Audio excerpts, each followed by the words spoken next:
Hello!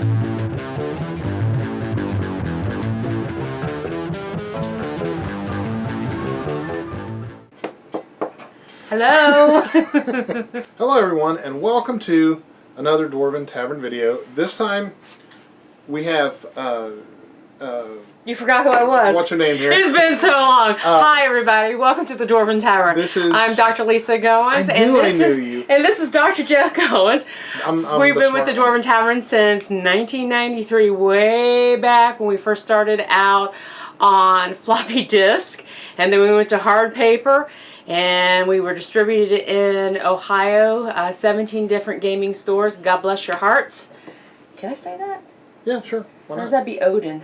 Odin bless your hammer. Odin, yeah. Odin bless your spear. Yeah. Bless your spear. God darn spear. And we were carried, and then the internet blew up. Not really, it kind of... Gall-darn Odin. Yeah. Blew up the internet with his gall-darn spear. Gall-darn it. And then we migrated to, we talked to people on Merc way back when, and then also... Not America. Well, some of them were in America. It was all Merca. But it was Merc. And then GNN, that MIRC. server, and when you had to pay for AOL, now it's free. And then we moved, and now we were on home.fuse, Dwarven Tavern for a while, and now we actually have the web page as dwarventavern.net, so that you could actually go and see too. Actually go to the internet while you've got us in the corner, listen to us, you can do that. That's cool. Couldn't do that kind of stuff before. So you can actually have more than one page of internet stuff. So it was really cool. Yes. Yeah, it was. But the whole topic of this video is not our resume. There's nothing in there. It's empty. Haha. See, that's what it's all about, folks. The topic of this Dwarven Tavern video is, and it is from another question that we've had many times, because... And we don't ignore your questions, we just sometimes don't answer them. No, we do. That is ignoring. That is technically ignoring. Wait, down below on the YouTube video site, there's a place for like, subscribe, comments, questions. You can troll us. We'll get rid of you, but... Right. But if you ask us a question, we might do a video. It's open season on trolls all year round at the Dwarven Tavern. So. Yeah. But I've probably made that abundantly clear with the... And I don't think anybody likes trolls, unless of course you're a troll, and we don't mean to offend you. Thank you for watching. Actually, we do mean to. It's very deliberate that we're offending trolls because they suck. So may the sunlight shine in your eyes. Ooh. So, the question that we have been asked time and time again as we began when we started going to Gen Con decades ago. It was unreal to see a woman in a black shirt in a crowd with a lot of guys. Mm-hmm. You know, guys of all ages. No, this was before the advent of the sexy cosplay and all this stuff. Yeah, this was like where gamers were real gamers, whether they were men or women. Yeah. So way back, but there wasn't a lot of women back in the day. You don't have the cutesy pie freaking anime weeaboos going around going, I'm a gamer. That was pretty offensive, but yeah, I know you know what I'm talking about. But the one thing that actually set us apart, Taverneer Lisa and myself, was when we would go strolling around. And we mean that, strolling, because usually we had the kids in the strollers trying to get through the crowd. That was unique. Exactly. And it would freak people out. They would be like, what's hitting me in the leg? And they look around like, oh, it's a baby in a stroller with dwarves. What's that? Yeah. It's a small gamer. It's a little gamer. It's a gamer seed. yeah, it's a gamer sprout. Yeah, there we go. It was such a rarity. Such a rare commodity to see anyone at Gen Con or any of the other conventions, because we go to them all, as many as we can, actually. It was so rare to see someone with a stroller and with babies in the stroller instead of just having the stroller to carry your books around. Yeah. We've seen a few. Which is now that you'll go to Gen Con, And you'll see people actually pushing strollers with all their books. With their books in it. Or suitcases, Yeah. which is very fashionable because it makes it so easy to fly in and just put all your books in. You're only pretty much going to wear the same thing. Please wear deodorant. Through the whole convention. Bathing. It involves a rag, soap, water. Apply, rinse. You're good. Let it air dry if you have to. But I've heard this before. But the books go in to the suitcase, and you can carry them on. And you don't worry about what's the name of it? That special book that nobody can find. That's the so Critinomicon. Yes, and we have one someplace. Anyway, they're very expensive and they're hard to come by, and you don't want to lose those, so you carry and those actually, on. as far as I know, the author is missing. Is missing. He can't be found. He can't be contacted. No one knows how to get in touch with him. A gamer mystery. I don't think he's actually like a missing person. I think he's just out of circulation. I think he might be. Yeah. He might be like the guitarist for Faith No More, who quit playing guitar and became a potato farmer. And you need potatoes when you live on Mars, so that's important. You need to know those facts. And as we all know, guitarists. Yeah. So anyway, the thing is people have asked us from the onset of taking the strollers to the conventions to where we are now with our 4 grown adult Taverneers. Who you've seen on many. Yeah, you've seen Tavernier Lyric and Lissa and Ian and Lindsay. Those are ours, our youngins, and they're all gamers, very very avid gamers. They all got so old. Yeah. We didn't. They needed to get that potion of immortality. It's out there, people. I mean, and they're all doing gaming related things. But people say, why should I let my kids play with dice? Well, first of all, you don't let them put it in their mouth. Don't let the little ones play with the little dice. That 6-sided dice that she put in her mouth and cut it in half. She bit it in half, and it wasn't a choking hazard because she was too smart for that. It was just the fact that she was biting her dice in half, which made you kind of wonder. Don't put your fingers in her mouth. Yeah, but we say that she still has it, but don't do that. It's not just the fact that your kid could choke on it; it's the fact that your kid could cut it in half, which is really awesome. Got that plus bite skill going on for a human. Yeah. Excellent. Comes in handy later on in life. Not so much when they're little. And you got to stick your finger in there. But what is the mindset of the gaming parent? What do you think? And this is what a lot of people have asked me and have asked her. Is what do you think of? Do you tell them at a certain age, or how do you raise a child as a gamer? And I'm not saying like raising the child as a gamer. I'm raising I as a gamer am raising a child, and we as gamers are as raising a parental children. Unit with a game seedling.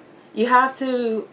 There's some care involved. The chewing on the books, the breaking of dice, the hiding of miniatures, the drinking of paints. These are all kind of hazards that as a parent you kind of know that if it will fit into this kind of a size tube area, if it goes through there, it's going to be in the windpipe. So much for your extra player for the gamer in the future. And she's actually talking about me. She's not even talking about the kids yet. This is, drinking. You kind of wonder about these things, and when you're trying to raise Well, husband, partner, friend, spouse, business owner, whatever you want to call your partner. Yeah, there's plenty names. You just want to use whatever works for you. Oh boy, are there a lot of names. Why should you get your kids in gaming? I mean, that's the main question. Why do you insist? Well, first of all, we love gaming. Yeah. We love gaming, and we would game all the time. I mean, okay, a lot of people have real live jobs, and they have to do things that is tedious and repetitious and boring, and there's no activity for the mind. Same way for a kid. When a kid can play and they know how to express themselves, then they want to get out there in the world and they do things and they're productive. Excuse me. One of the problems with a child who has no imagination is they sit there and they stare at you and it's like, you entertain me. And that's not cool when you as an adult have, you just got home from work, now you gotta feed everybody, you gotta clean, and then of course your own relaxed time, and when are you going to get to game? And a lot of times, if you teach the kids to game with you, and you can do it as in a family event, or even just a single parent with, your kid or whatever, maybe it's a bonding experience. There's a lot of different reasons why people like to game. When our children were younger, we seemed to be the only group, two parents in the house for a lot of our kids' friends. And the kids' friends first of all, that was amazing to them because two people in the same house. You're actually married? Yeah, still? That's weird. Why would you do that? Why are you sorry? Yeah, she could get divorced. But, yeah, well. Be like us. Yeah, there's some advantages. Dungeon power rings, you got those things going on. But Bring the Dungeon Master control. There you go. Yeah, poor thing. You'll get over it. But anyway, the kids would come over, and it's a way for teenagers. A lot of times, they already have their reading skills. We'll start with them. They have their reading skills, mostly. They kind of know.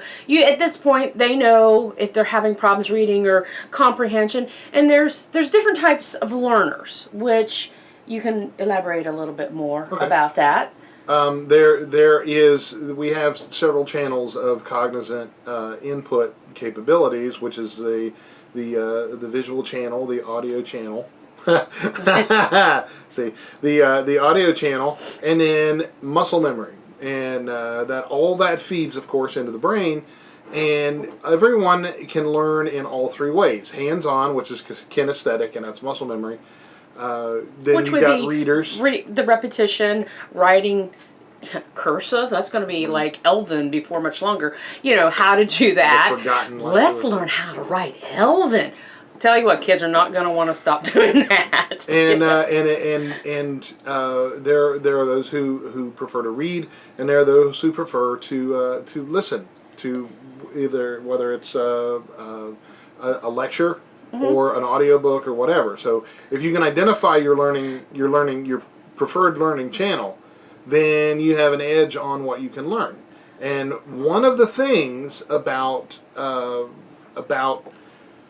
teaching kids how to game is that you very, very quickly pick up on how they prefer to learn through gaming. And going back to the friends coming over, a lot of times mom, dad split up. Maybe it was a second, third time. Maybe they're staying with grandma now. Maybe they're having their own identity, because this is also, teenage years are also the times when hormones happen and their bodies are changing. Suddenly they'll reach for something and things knock over and they don't understand what's going on because their arm grew 2 inches during the night and now suddenly they're 6 foot tall when they used to be 4 foot tall. And they're dealing with their bodies, not to mention all the hormones that help out to help you decide what sex you are. And then we have the whole things like, I didn't want to be a barbarian. I wanted to be half elven, or I thought I was a dwarf. And then suddenly the hormones kick in and it's like, guess what? You're not. You're kind of part troll now, and you got things on your face. And it's suddenly it's very upsetting to this child, this individual. Yeah. Half troll, half sylph. Yeah. Oh, God. Poor kid. And so these kids are trying to figure out how they're... So role-playing, any type of role-playing, hero role-playing, Dungeons and Dragons, Pathfinder, Big Eye, Small Mouth, any of the magic cards, just the name Pokemon. These things help people kind of work through being their transition from being a human to a dwarf. And they understand finally, it's like, okay. And it's a good chance for a parental unit to talk with a kid through the gaming to kind of help work things out, because it's really hard if I sit and talk to you like, okay, yeah, tell me about this, tell me birds and bees stuff, we're going to talk about this. But in the set of a game, sometimes it's a lot easier if the characters are expressing for the individual, like, okay, I got into this hive of bees, now what happens? Well, they stung you in 2 areas that's going to leave permanent marks, and now we need to figure out how to cover them up. So, or did the big old ant stick his branch in your cave? yeah, and this is something that no parent wants to hear, and how to deal with it. And oh, by the way, do we have another problem coming along? So these are all Another gamer. Yeah. Some people like this, some people not so much. But this is one way to kind of get, what would I do? So when the child gets out, the teenager gets out in the real world, and they can use some of these little, we just had this conversation. My character just went through this, and it's just like, you know what? My character didn't stand for this, and neither am I. And it gives them confidence, and finally they start speaking out. They decide that bullying's not cool, and it's okay to say, to be assertive and say, you know what? I want an extra 25 cents on the hour. And they get it because they spoke up, they asked for it. Right. So gaming does a lot of things like this. It opens up the world. Now, for children, it gives them a chance to play and play out their fantasies, and also develop imagination, because you don't think if you have eyes and you see, you may not realize that a brother or sister or another person may not see what you see. Maybe they're colorblind and you don't know. So this is also when you find out that suddenly the purple pen is really, really important, and it looks pink. It's pink. Right. And it is pink. It is pink. Hey. See, there you go. So you when you have this, it's like, is this really red, or is this pink? And you find out maybe there's a color differential problem. There's a perception problem here. Maybe there's some actual physical problems that maybe the kid just needs a pair of glasses so they can see. Oh my God, look at the light in my glasses. Yeah, I know. That's not cool. Is there light in your glasses? Move a little bit. So. Okay, you're good. You're good. Okay. So, take those out, and it's like, we can fix it. Bam. Maybe it's a hearing problem. Maybe when the kid looks at you, they can hear you this way, but they can't hear this way. Adding music into the gaming makes a difference. Then there's the other thing about gaming. Writing down, paper, pen, doing it on a computer for those that like the tactile skills. Math and English and numbers. What happened with our kids was, we did the numbers and we did the alphabet and the letters and things, and our kids discovered there's a wonderful world out there. We have a child that can speak Klingon. We got Christmas letters one year, all in Bionicle. Have you ever tried to translate Christmas letters the night before Christmas to find out what your kids wanted, and everything's Bionicle? I have. Yeah, so you may also be at a disadvantage to have a learning curve.